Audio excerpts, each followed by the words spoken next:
عاشورې محرم چې کوم لسمه ده، اکثر ظالمان خلک په دې کې مختلف کارونه کوي. عزتمندو زه تاسو ته یم د هغې صرف فضیلتونه ذکر کوم چې په دې لسم محرم باندې څه شوي دي او د دې فضیلت څه دی. فضیلت به په خپل ځای باندې ذکر کو انشاءالله. واقعاتو نه معلومیږي داسې چې دا یو بهترینه ورځ ده او په دې کې دا نه دی کول پکار چې ته په دغه ورځ باندې یعنی حلواګانې پخې په زیارتونو ګرځې او شربتونه تقسیمای. دا خلاف سنت عمل دی، دا نه دی پکار. بلکې په دې ورځ باندې مورخین ګڼ واقعات یعنی واقعات بیان کړي دي چې د عاشورې د لسم په محرم باندې د حضرت آدم علیه السلام توبه قبول شوې وه. دا بهترینه موقع ده.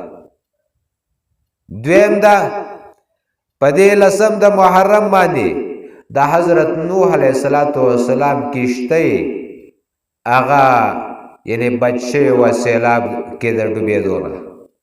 الله ورته نجات ورکړه او په جودي غر باندې ودرېدل وه. او دریم نمبر په دې ورځ باندې الله پاک حضرت ابراهیم علیه السلام خپل خلیل دوست جوړ کړه او هورې پې ګلې ګلزار کړه. هغه هم د یوم عاشوره وه. او څلورم نمبر په دې ورځ باندې حضرت موسی علیه السلام او د هغه قوم بنی اسرائیل الله پاک د فرعون نه بچ کړي، د هغه د ظلم نه خلاص کړي. فرعون چې الله تباه کړو بحر قلزم کې، نو هغه هم یعنی دغه ورځ وه. مورخین اکثر دا وایي. او پنځم نمبر په دې ورځ وی حضرت سلیمان علیه السلام ته بادشاهیت میلاو شوی د ټولې دنیا.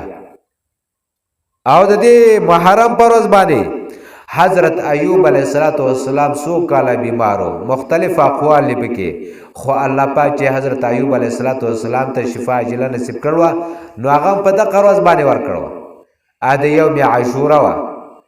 او په دغه ورځ باندې یعنی حضرت اووم نمبر حضرت یونس علیه السلام الله پاک په دې ورځ باندې د مهي د خېټې نه راویستله او دنده یې د مهي په ګېډه کې چې آواز کړه لا اله الا انت سبحانک انی کنت من الظالمین. او اتم نمبر په دې ورځ باندې حضرت یوسف علیه السلام ډېر وخت پس د حضرت یعقوب علیه السلام سره ملاقات شوی. ډېر وخت پس ځکه روکو کړه او د واقعه د سورې یوسف بیان کړی ده.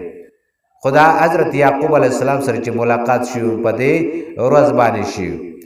او په دې نهم نمبر په دې ورځ باندې عیسی علیه السلام پیدا شوی.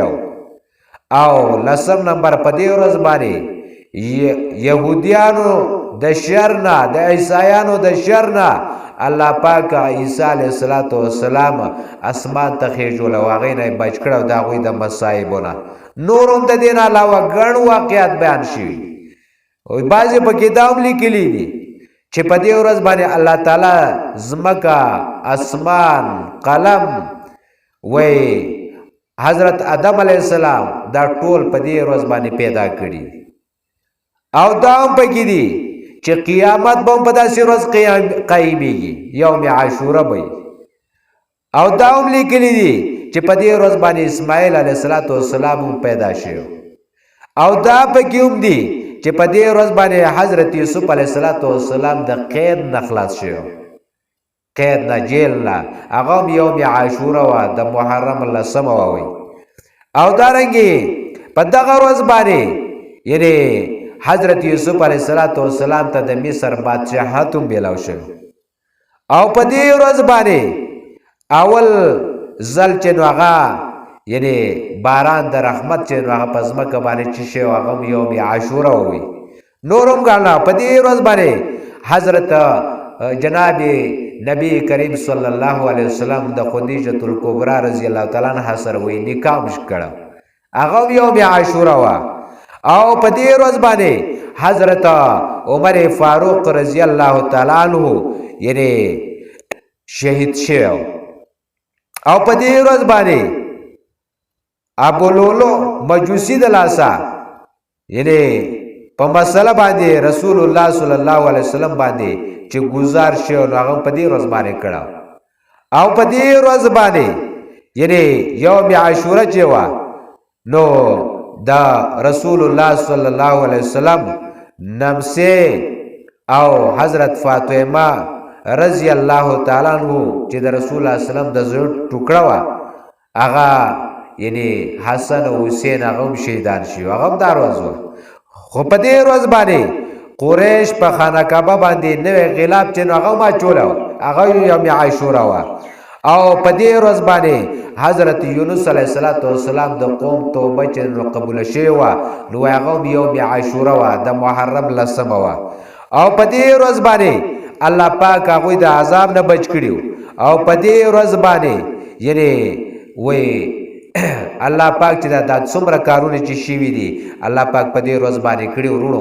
نو دا ورځ د شربتونو د تقسیمولو نه ده، دا ورځ د حلواګانو د تقسیمولو د پخولو نه ده، دا ورځ د زیارتونو د تګ نه ده، بلکې دا ورځ د اعمالو کولو ده چې په دې ورځ باندې الله پاک دا دومره کارونه کړي دي.